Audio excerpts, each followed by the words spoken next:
l'apprend à l'instant, l'armée israélienne annonce que les otages libérés sont entrés en territoire israélien.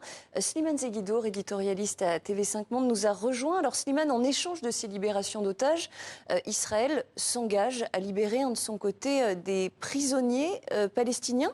Qui sont-ils? Que sait-on de leur profil? Alors, ce premier groupe de Palestiniens comprend à peu près 39 détenus, parmi lesquels 24 femmes et 15 adolescents. Leur profil politique est assez atypique. Ce ne sont pas des militants actifs du Hamas, surtout pas pour les adolescents. Ce sont ce qu'on appelle pour la plupart dans le jargon israélien des détenus administratifs. C'est-à-dire ce sont des gens que la police attrape, met en prison indéfiniment, sans jugement ni inculpation. Voilà, c'est ce premier groupe de Palestiniens.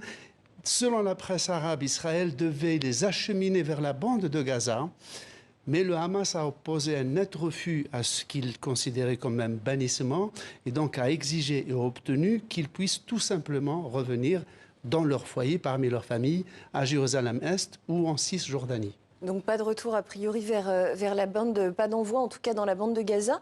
On sait où est-ce qu'ils sont emprisonnés, ces Palestiniens? Alors ceux qui sont sortis aujourd'hui sont dans la prison d'Ofer, qui est entre Jérusalem, au nord de Jérusalem, et au nord-ouest de Ramallah, donc en Cisjordanie.